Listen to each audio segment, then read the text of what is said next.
Bueno, pues se cumple un aniversario importante del premio, el 25 aniversario, dado como somos a celebrar las cifras más o menos redondas, pues es importante que ha habido absoluta unanimidad en el jurado respecto al ganador del premio internacional. Nos ha parecido primero ha habido un alto nivel de participación y de calidad de varios relatos. A mí me ha sorprendido mucho la variedad temática. Ha habido algún homenaje a Kafka, desde un homenaje a Kafka hasta varios relatos sobre enfermedades degenerativas, el Alzheimer y tal, que a mí me han llamado mucho la atención, porque estaban muy bien hechos. Pero ha habido uno que ha sobresalido por encima de los demás, que es el relato Londres, que una vez abierta la plica, espera que es que me he despistado con los papeles, está aquí todo. Ay, perdón, un poco...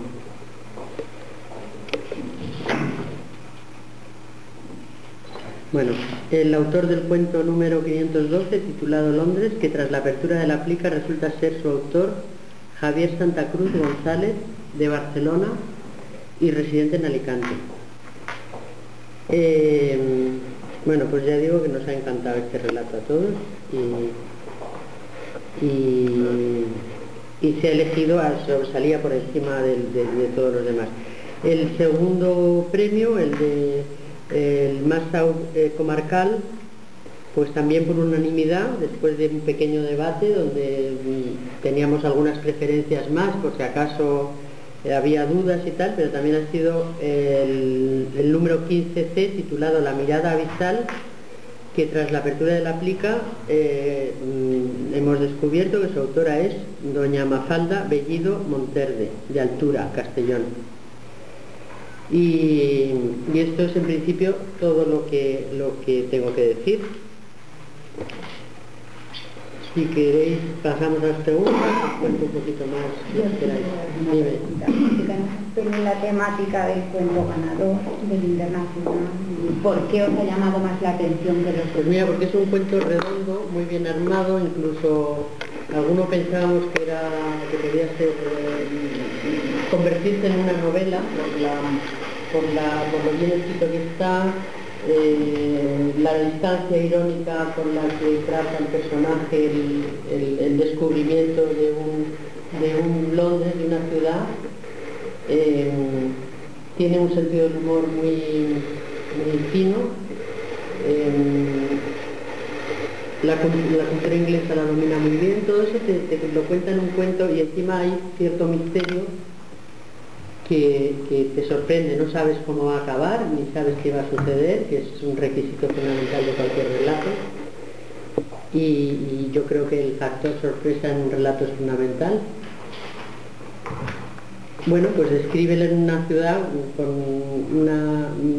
una manera minuciosa, con unos detalles muy acertados, y te da una descripción de lo que es esta generación que estuvo primero con las becas Erasmus y después se fue a trabajar en Londres de lo que pudiera, y también da esa sensación de ser una generación pues muy preparada, muy desorientada, infravalorada en el sentido de que se dedica a hacer trabajos que muy por debajo de sus posibilidades, y por otra parte pues esperanzada en que las cosas cambien. No sé, es un relato que a mí nos ha parecido a todo el jurado muy redondo, muy bien armado. Respecto al premio comarcal, yo no sé si Jorge lo va a defender mejor incluso que yo, porque ha hecho cosas muy acertadas de él. Nos llevamos muy bien, somos muy amigos, y bueno, pues ¿dónde estaba? Sí, estaba aquí. Sí, La mirada abisal es un relato que también, yo creo, sobre todo cuenta muy bien desde varios puntos de vista pues una historia que no se unifica realmente hasta el final, ¿no? Va sumando, esos puntos de vista van sumando hasta que se arma al final del todo el relato. Yo creo que coincidimos los tres en que está muy bien escrito, y sobre todo diferencia muy bien todos esos puntos de vista en la escritura, y por tanto eso le da riqueza al relato, ¿no? Yo creo que es un poco más hay que decir, ¿no? Sí, es eso también una de las esencias de los relatos cortos, ¿no?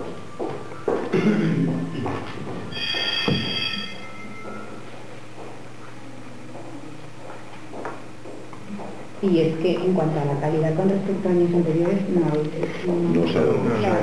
es alta, el nivel de calidad es alto. Sí.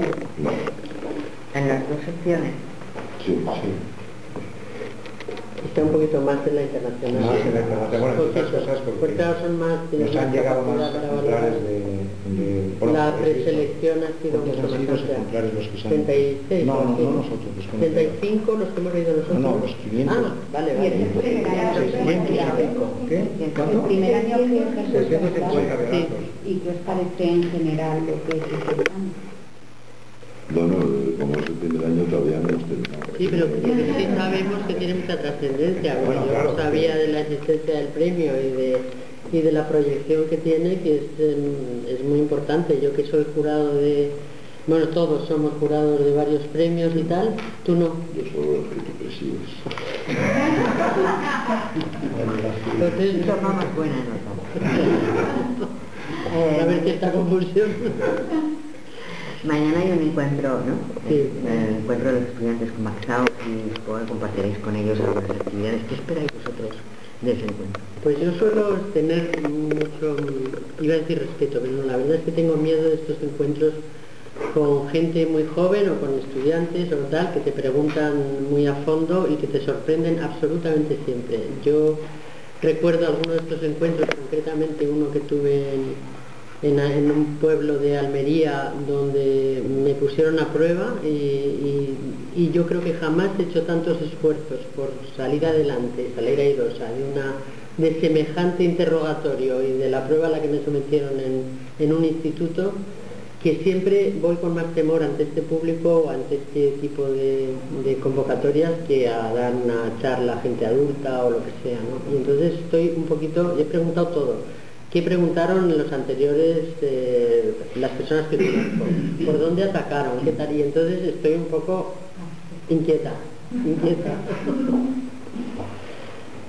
Y además tengo mucha responsabilidad con la gente joven, mucho más que con las personas adultas, que lo que yo les diga no les impresiona ni les interesa tanto como le puede interesar, como el efecto que puede causar en una persona que se está formando y que a lo mejor algo de lo que le dices le puede interesar de algún modo, o incluso puede tomar alguna decisión en su vida por algo que tú dices, ¿no? Por la distancia de...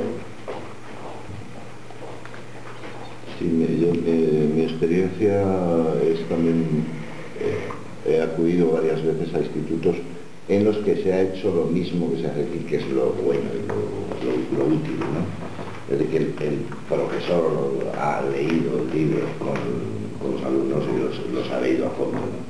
Entonces eso acaba produciendo realmente cosas notables que te sorprenden, ¿no? Yo solo he vivido en institutos, y lo he vivido con talleres literarios de jubilados en pueblos.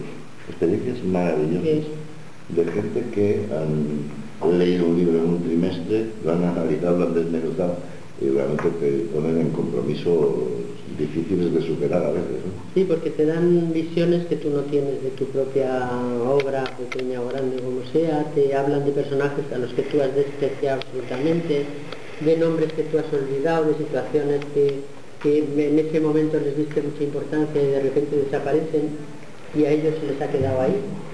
Y es un examen difícil.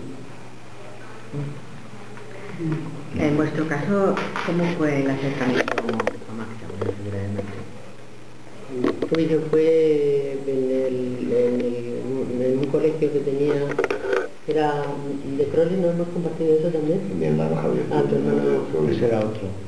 Ya, bueno, yo pensaba que era la familia.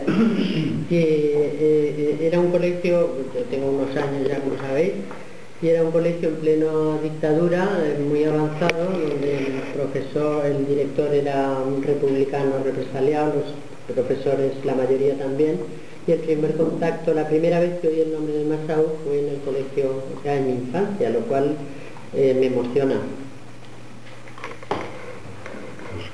Pues sí, bueno, es que incluso nos enseñaban la pintura de los pintores del Paso, en fin, era una cosa muy impresionante. Pues sí.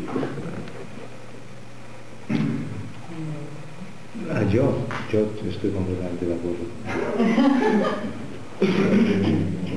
El Massaou, el Massaou lo he conocido, bueno, relativamente pronto, he conocido mucha gente que conocía a Massaou, a grandes amigos de Massaou, como Francisco Jiménez de los Ríos, que yo creo que fue la primera persona con la que hablé muchísimo con él, recién llegado desde el exilio, dedicó su primer libro a Jiménez de los Ríos, y él tenía mucho aprecio. Y a mí me gustaba mucho Massaou porque, obviamente lo conocí también un poco como Natividad, un poco al margen del franquismo. Yo ya lo conocí estando en Madrid, justamente el año que todavía había franquismo, pero no había muerto Franco, en el año 75.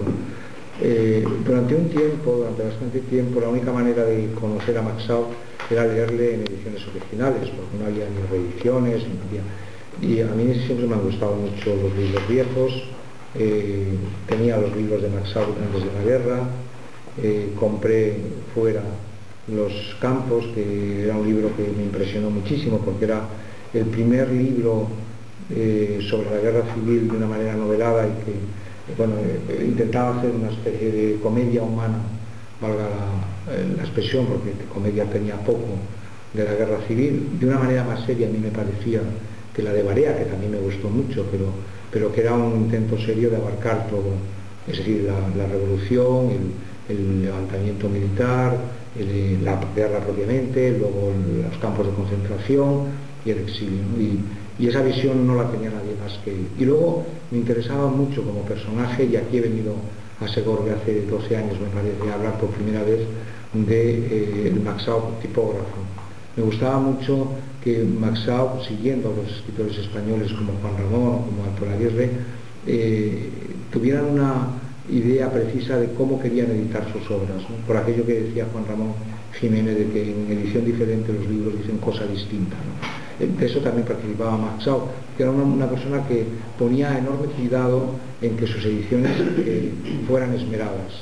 Él se ocupaba personalmente del papel, se ocupaba personalmente de los grabados, él tenía sus veleidades tipográficas, y esto me gustaba mucho. Y bueno, hace, como digo, 12 o 13 años, en el año 99, me parece que me han recordado hace poco, yo vine aquí justamente a hablar de este Massaou tipógrafo. Por tanto, bueno, lo conozco bien y lo admiro mucho, y todo ese amor que él tiene por los papeles, y una dimensión un tanto trágica, ¿no? de la soledad de Massaou, que es un hombre para el que el exilio realmente fue, como para tantos otros, pues un aislamiento absoluto de todo, ¿no? Y de ahí la amargura de su libro de La gallina ciega. Pero sé más cosas de Massaou, si queréis. Sí. Puedes estar 2 horas hablando. Puedo hablar 2 horas. Es el que más sabe de Massaou. Bueno, yo le conocí demasiado tarde. Quiero decir que era un autor que cuando yo, como no fui al de Crowley, aunque un hermano mío, pues yo ya iba a colegios de curas asesinos, de estos que abundaban bastante, asesinos de la cultura, desde luego. Y entonces pues tardé bastante en era Massaou, supongo que creo que sí, antes de los 20, pero vamos, no fue fácil. Le conocí primero porque yo era muy galdosiano, a partir de Calle Valverde, y luego ya empecé a conocerle ligada a su literatura, a la política, al exilio, todo esto, los campos ya, que acaba de mencionar Andrés. Y luego ya la verdad es que me fui metiendo en todo de una manera anárquica, que es como lo hago todo, y he ido conociendo, creo que bastante bien la obra de Aub, no tan bien como Andrés, insisto, pero vamos, he trabajado bastante.